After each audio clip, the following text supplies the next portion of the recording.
I think you're going to really enjoy that part of the program tonight. I am honored to introduce our guest speaker, as I am an avid reader of her writings in the Indianapolis Business Journal all the time. Deborah Daniels is an American treasure, and we're delighted to call her one of our own here in Indiana. Named as one of Indiana's super lawyers this year and one of the best lawyers in America last year. Ms. Daniels commands a breadth of capabilities and impact that reaches from the Department of Justice to international terrorism to public safety to public policy matters far and wide, including expertise in providing health care services to the low-income and uninsured population in the United States. A tireless advocate for victims, especially victims of sexual and domestic violence and abuse, Deborah Daniels has served as a former U.S. Attorney for the Southern District of the state of Indiana and a U.S. Assistant Attorney General. She is currently a partner at one of Indiana's most prominent law firms, Craig DeVault, where she served as managing partner from 2015 through 2018. Ms. Daniels has always been front and center in leadership in our state and country, often when we needed it most. Appointed as the U.S. Assistant Attorney General by President George Bush, she was confirmed by the United States Senate just 10 days after the 9/11 attacks on our country. And she joined the U.S. Department of Justice to help coordinate the nation's response to that September 11th attack, focusing on our country's ability to detect, prevent, and respond to future terrorism attacks. She was also there in leadership conducting the internal review when fraudulent investments at Indiana University came to light.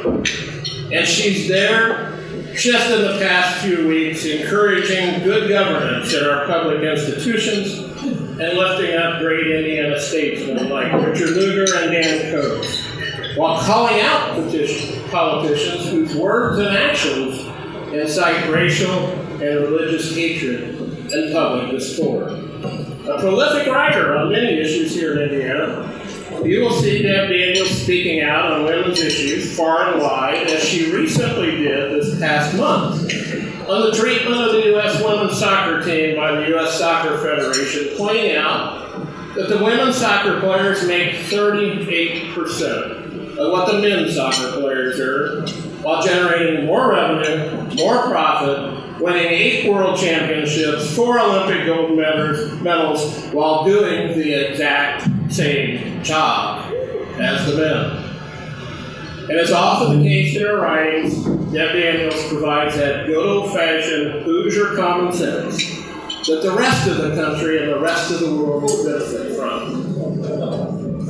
Ms. Daniels' work and passionate advocacy also has recently come to the forefront on sexual abuse issues, as she conducted the landmark internal review of policies and practices of USA Gymnastics in the wake of massive athlete sexual abuse.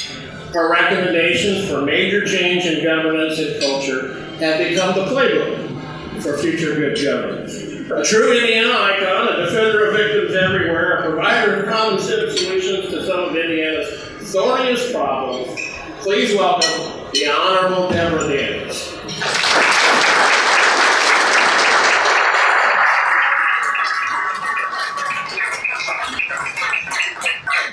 You know, I just don't know what to say. That was such a generous introduction that I could never live up to my billing, so I think I should just sit down now. Thank you very much. I really appreciate that. I will say briefly, I sometimes, in my writings, I try to play, I was telling you, against type, and so the women's soccer thing, you know, I have a tendency to be pretty conservative, and my general view is sometimes those are apples and oranges comparisons, which is why I thought in this case maybe it would be more persuasive when this is really an apples comparison. So I enjoy having the opportunity to do that, and I thank you for recognizing it. It's really an honor to be invited to address you this evening. As a Better Way marks over 40 years of service to its community. I know that its founders started out providing shelter to domestic violence victims, but that over the years, the needs of the community have demanded diversification to include sexual assault, suicide prevention, and a lot of other wraparound services that go with those things, and that are needed to help victims, survivors, stand on their own and thrive. I'm very pleased to see how many supportive men are part of this network, and that you're here tonight in support of this organization. And Teresa and her staff do a tremendous job of supporting hundreds of people every year who are in desperate need of help.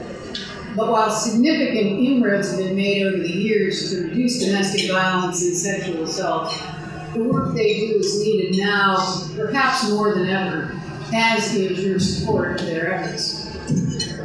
And Teresa thought, given some of the work that I've done over my career, and particularly in recent years, that it might be helpful for me to talk to you specifically about the problem of sexual assault, which can devastate the lives of those victimized by it, and which often goes unreported and undetected. Maybe she felt that it would be useful to discuss that because we've come as a society to more of a unanimous understanding that there is no excuse for domestic violence and that there are women victimized every day. The statistics that you gave earlier were just stunning and should be sobering to everyone. But we're still getting there when we talk about sexual assault. So let me do that a little bit for you. I spent a number of years prosecuting cases of sexual assault, including the molestation of children. I was in the Marion County Prosecutor's Office for a number of years before I was United States Attorney. So by 2016, I thought I'd perhaps seen it all. But as you recall, late that year, some things started to develop. And I was approached by USA Gymnastics, which is the Olympic governing body responsible for training the likes of Mary Lou Retton, Dominique Moceanu, Nastia Lukin, Simone Biles. In the wake of the reports in the Indianapolis Star about the victimization of young female athletes by sexual predators around the country who were hired as gymnastics coaches, the organization was under siege. And the early reports of serial abuse by the now infamous Larry Nassar, the former head physician for both USA Gymnastics and Michigan State, who sexually abused hundreds of girls, had just begun to emerge. Those stories about Nassar were just coming out at that time, but there were lots of other stories about coaches and others in the USA Gymnastics sphere that had been victimizing young girls. So I was hired to conduct an internal investigation into the policies of the organization for the protection of young athletes from abuse and how those policies actually played out in practice in the some 3,600 independent gyms around the country. My goal was to assist USA Gymnastics in improving its performance in preventing abuse on a going forward basis. Without going into great detail, suffice it to say that the environment surrounding the so-called women's gymnastics program is one that is ripe for sexual predators. To begin with, these are not women. They're young girls who start their gymnastics careers as young as 5, can reach the elite or top performance level as early as age 11, and can reach their athletic peak in their mid-teens. The top performers live their lives in the gym, and they must sacrifice their normal lives, the normal lives that other preteens and teens live. They have a limited circle of acquaintances. Their lives revolve around the gym. They don't really have the socialization that others do when they go to school with all their friends. On top of that, they're trained never to complain, to trust their coaches and team others, on whom they depend literally for their safety. and to always obey them. Their success in making the team is dependent on compliance on their part with whatever these people tell them, and their toughness in the face of adversity in the eyes of their coaches. And on the other side of the coin, this surprised me when I got into it. There's no particular qualification to be a coach. Anyone can walk into a gym and claim to be a gymnastics coach and get hired. Once hired, they are required now to take some online courses, including now, more recently, on the subject of physical and sexual abuse, in order to be members of USA Gymnastics.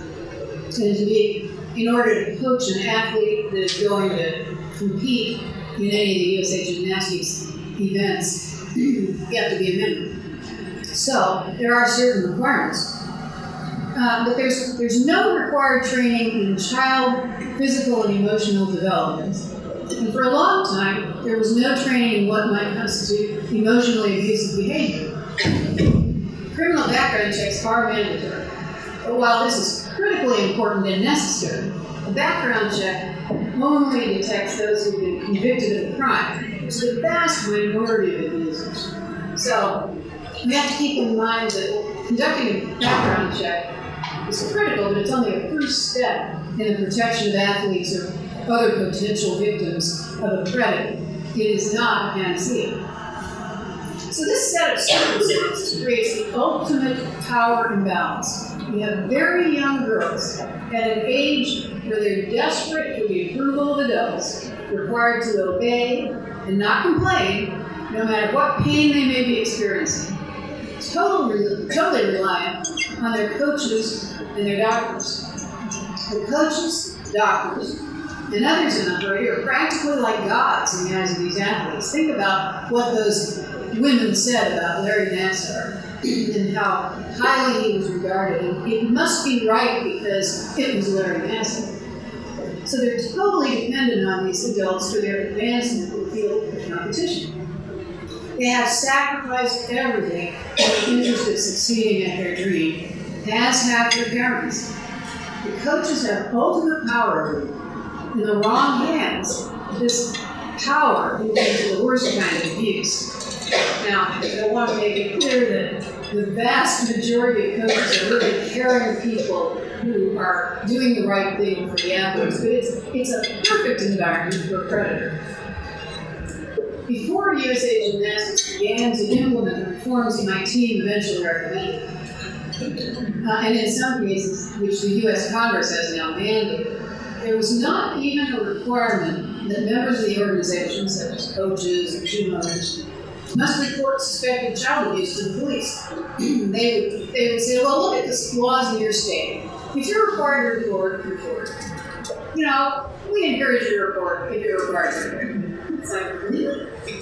The process for reporting abuse to USA Gymnastics itself was based on the legislation that created the whole Olympics structure back in the 70s, when few people, if any, were thinking about the possibility of child abuse occurring in sports. So this resulted in a complaint process that not only was not victim-friendly, but actually had the inadvertent effect of suppressing the reporting of abuse.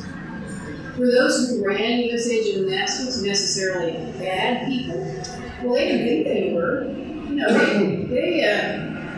they actually thought they were doing the right thing. But their primary focus was clearly on winning medals, more so than on protecting young athletes. And this situation was in part the direct result of the focus of the U.S. Olympic Committee itself, which rewarded the various sports organizations in significant part based on the number of medals that they won.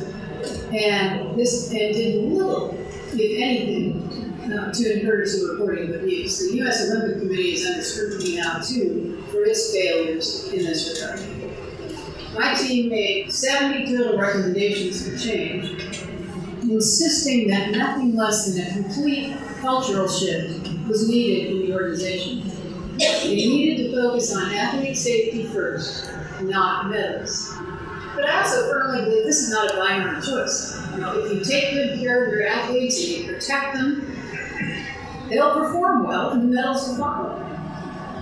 I'm pleased to see USA Gymnastics has come a long way since 2016, even as the organization continues to struggle to regain the trust of the athlete community, as well as the U.S. Olympic community and the Congress. Progress is being made. The lines of responsibility and rules of conduct, including a requirement now of reporting suspected abuse and even the grooming of young athletes for abuse, are much more clear and are being enforced. So there's light at the end of the tunnel for USA Gymnastics and for the thousands of young athletes entrusted to their care. But keep in mind, USA Gymnastics is one of only about 50 Olympic federations, each responsible for a specific sport. Sexual abuse of athletes has been reported in USA swimming, ice skating, diving, even taekwondo, and equestrian events. The good news is that there's a lot more vigilance in the sports community now than even 3 years ago. I won't bore you with the details, but the Olympic community is now on high alert. There's a new and independent organization, the U.S. Center for Safe Sport, that is responsible for enforcing compliance with this very stringent code of conduct in all the Olympic organizations.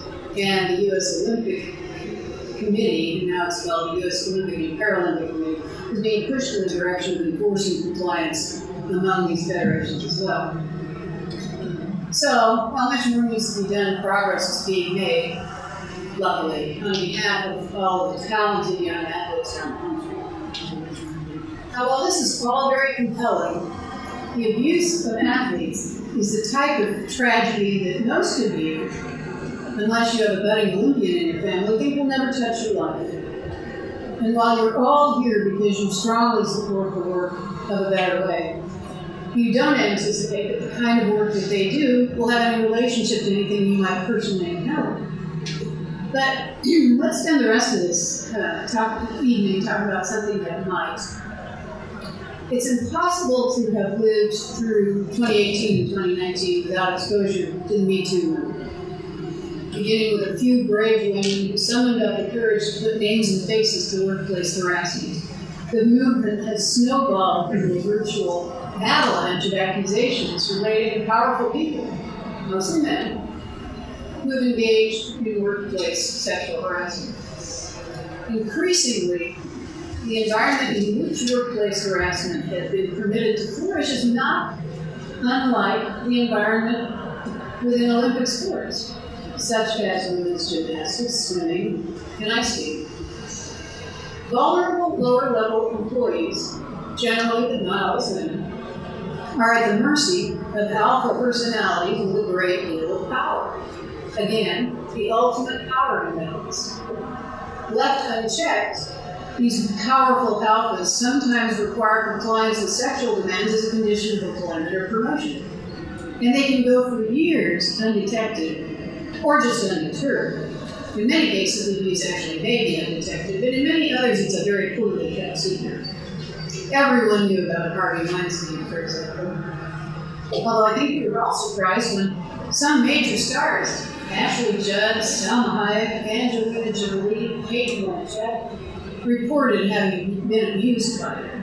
We think these are strong women, but even they were victims of the power imbalance and had his mercy if they wanted to work. Now, think about the young single mother working in an entry-level job and dependent on that job to support her family, who falls victim to such a person. She has no choice to comply or potentially lose her job. If Angelina Jolie couldn't say no to a powerful man in her workplace, what recourse does that single mom have? What often happens when a report is made in cases such as this and others where the alleged abuser has significant power is precisely nothing.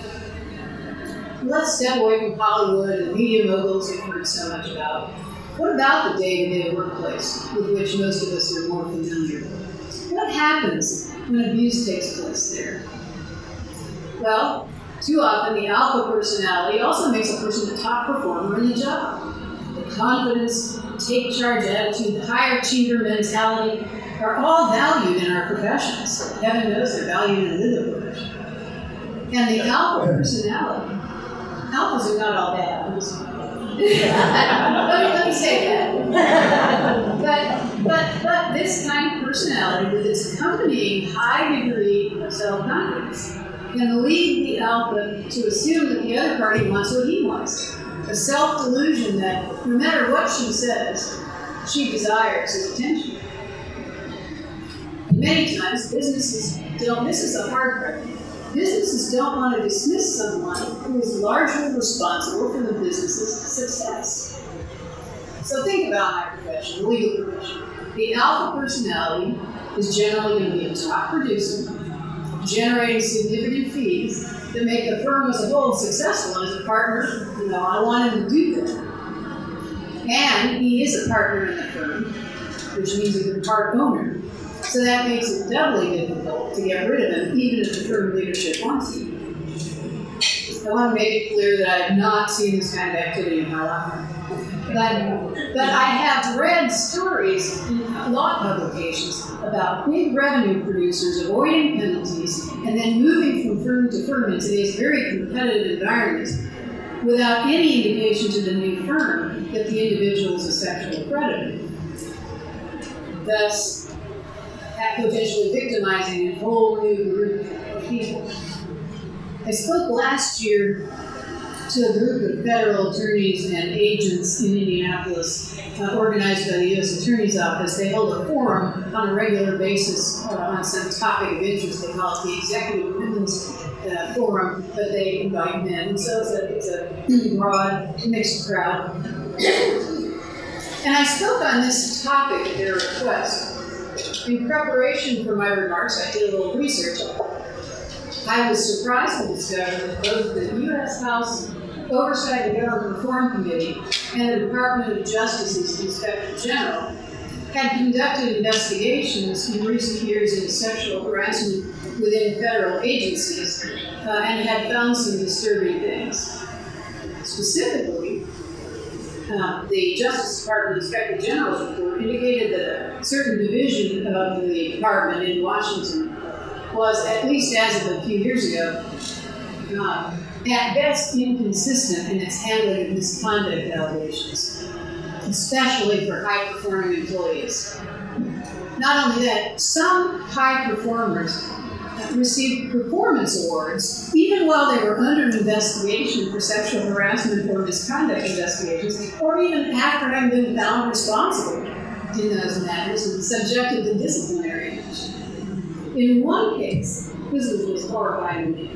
I love the Department of Justice and upper-level management within this division refused to suspend a senior official because to do so would unnecessarily deprive the government of his valuable services. I'm sorry, but there are hundreds of good lawyers out there who are dying to have that guy's job. And so this is the Department of Justice. If it can happen there, it can happen anywhere. If these things happen in a federal agency that is responsible for protecting our citizens against victimization, I guarantee that it can happen in any workplace. Everyone involved in leadership must be constantly vigilant in order to prevent abuse and appropriately punish the abusers. The way I put it to some people is you have to have a public execution once in a while to prove that you're serious. And so if you've got a top producer that turns out to be a seducer, you have got to act. And you may think that no one in your workplace could possibly be guilty of this kind of activity. Sadly, one of the valuable life lessons I've gleaned over my years in prosecution and related work is that while I'm always very disappointed to find out that a person of high reputation is engaged in an offense against others of any sort, I'm no longer completely surprised by much of anything. Anything is possible, and we have to be vigilant in protecting our employees, and we have to be willing to accept that something we didn't think would happen may have happened, and investigate it carefully and act. I want to be fair. There are forms of sexual harassment that are not as blatant as those I've been describing, and it can be extremely difficult for the unschooled employee to know where the boundaries are and what might be offensive to others in terms of, off-color jokes and some of those kinds of things. And for that reason, I strongly encourage every workplace to provide training and recognition of and the awareness of sexual harassment. Once the training is provided, which should occur regularly, we do this in our firm once a year, management must have clear rules of conduct that are consistently enforced and be prepared to discipline the abuser regardless of the cost, even if that means termination in the extreme. Our employees are our most valued assets, and it is up to us to ensure that they're protected from harassment and abuse in just the same way that the Olympic governing bodies must take responsibility for the protection of the young athletes in their charge. The failure to protect employees in this way can even threaten the future of the business itself. Just this week, I read an article in the Mirror. I was reading a mergers and acquisitions publication about a new trend in what they call Me Too reps. So you have representations and warranties. Well, now they have Me Too representations. In a merger or acquisition situation, the parties always have to provide representations about their business, certifying there's nothing going on in the business that would cause a problem for the purchasing company. And usually these are, what you'd expect, warranting that the company isn't facing lawsuits, things of that nature. Now, there's a trend toward requiring representations that there have been no accusations of sexual misconduct against executives of the company, nor has the company or a top executive been found liable for sexual harassment in the workplace. These are now commonly called Me Too reps. If you make a Me Too representation that turns out to be false, the buyer can get out of the deal, and your company can suffer financial consequences, not to mention reputational consequences. On another topic, I believe we have with us representatives of institutions of higher learning. You are undoubtedly aware of the requirements of Title IX and the changes that are imminent in the rulemaking process currently underway geared toward the protection of students from sexual abuse. Compliance with the regulation will require a significant focus on student protection as well as due process requirements. It's a very difficult balancing act that colleges and universities in particular are having to face. And these regs are about to change any day now. We keep watching every day for the new reg to come out so that we can help our clients get through, make sure they're in compliance. So the subject of sexual abuse and harassment is relevant to all of us, whether we're coaching young children, running an educational institution, working in a human services environment, working for government, or running a business. We all have a part to play in seeing to it that it doesn't happen on our watch. And while we're at it, we need to continue to support the efforts of the Better Way as they work to protect people throughout the Muncie community from victimization. I, as well as you, received an envelope at my place tonight, and I plan to take it home and send it in. This is critically important. Please continue to support this wonderful organization. I greatly appreciate your attention this evening, and I wish all the best to a Better Way for your continued success on behalf of so many in need of your expert services. Thank you.